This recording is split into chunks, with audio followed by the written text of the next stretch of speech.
آسان لفظوں میں لوگوں کو بتائیں کہ واقعہ کربلا کا درس کیا ہے, یا واقعہ کربلا کا فلسفہ کیا ہے؟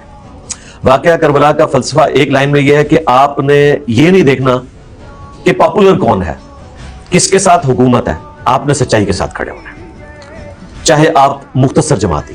دیکھیں سیدنا حسن ابن علی کی صلح کے بعد شیعہ علی کے اوپر ظلم ہوئے, حجر ابن علی کو قتل کیا گیا, اس سرزمین میں قتل کیا گیا جو حضرت عمر کے دور میں انہوں نے فتح کی ہوئی تھی, اور ڈیمانڈ کی گئی کہ یا تو حضرت علی پہ لعنت کرو ادروائز یہاں پہ تمہاری قبر کھودے گی. انہوں نے کہا پوری زندگی علی سے عشق کیا ہے, موت سامنے دیکھ کے میں جو وہ ان پہ لعنت کروں اور مجھے میرے خون آلود کپڑوں میں دفنانا, میں پولیس رات پہ اسی طریقے سے حاکم وقت کے ساتھ, یہ میں آپ کے کیمرے کی پالیسی کی وجہ سے کہہ رہا ہوں, لوگوں کو پتہ چل جائے گا میں حاکم وقت کسے کہہ رہا ہوں, پولیس رات پہ میں اس کا گریبان پکڑوں گا.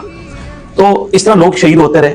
حضرت حسین پوری زندگی دیکھتے رہے, اور پھر حاکم وقت انہوں نے خط بھی لکھا کہ میں اللہ سے ڈرتا ہوں قیامت والے دن اللہ کو کیا منہ دکھاؤں گا کہ جس طریقے سے تو دین کو بدل رہا ہے, کہ اللہ تعالیٰ اگر مجھ سے پوچھے تو میں اپنے بھائی کی صلح کے اوپر قائم ہوں. لیکن جب یزید کو نومینیٹ کیا گیا اس کے بعد ان کا کوئی اس طرح کی کوئی چیز باقی نہیں رہی ہے.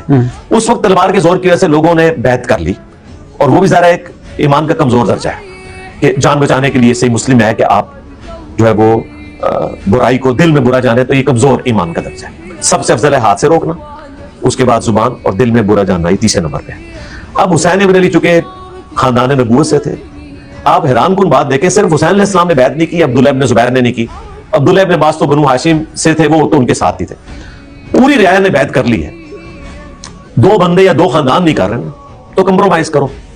لیکن یزید نے کہا جب تک یہ بیعت نہیں کرتے نا میری حکومت لیجیٹمائز نہیں ہوگی, کیونکہ خاندان نبوت ایکسپٹ کرے نا. حسین ابن علی نے اس کو ایکسپٹ نہیں کیا, اور اپنے خون سے اختلافی نوٹ لکھا. ہمارے استاد مولانا اسحاق صاحب رحمہ اللہ کہا کرتے تھے کہ حسین ابن علی نے اپنے خون سے اختلافی نوٹ لکھا ہے کہ بے شک باقی سارے ایک طرف ہیں لیکن میں اختلافی نوٹ لکھوں, اور میں کوئی عام بندہ نہیں ہوں. جب میں مظلومانہ اس طریقے سے قتل کیا جاؤں گا تو پھر دنیا قیامت تک کے لیے یاد رکھے گی کہ خاندان نبوت نے جو پولیٹیکل انجینئرنگ کی گئی اور ریلیجن کو اور پالیٹکس کو الگ کیا گیا اور ایک خاندان کی حکومت مسلط کی گئی, اس کو خاندان نبوت نے ایکسیپٹ نہیں کیا. تو آج تک دیکھیں ایون حسین علیہ السلام کے جو مخالفین بھی ہیں نا, جب ان پہ بھی مشکل وقت آتا ہے نا تو وہ حسین علیہ السلام کو کوٹ کرتے ہیں. آپ یہاں پہ دیکھ لیں, میں یہاں پہ میں نام لینا بھی ضروری سمجھتا ہوں کیونکہ میں پازیٹیو بات کر رہا ہوں. ہمارے جو محبوب لیڈر ہیں مولانا فضل الرحمان صاحب حافظہ اللہ تعالی, جب وہ عمران خان صاحب کے دور میں دھرنا لے کے آئے تو اس وقت انہوں نے کہا یہ حسین علیہ السلام کی سنت ہے یزید کے خلاف کھڑے ہونا, اور انہوں نے اپنے اس دھرنے کو کربلا سے تشبیہ دی اور حاکم وقت کو یزید سے تشبیہ دی, اور حسین علیہ السلام استعمال کیا. حالانکہ دیوبندی تو علیہ السلام یوز ہی نہیں کرتے. تو جب ان پہ مشکل وقت آتا ہے تو یہ حسین علیہ السلام بھی یوز کرتے ہیں.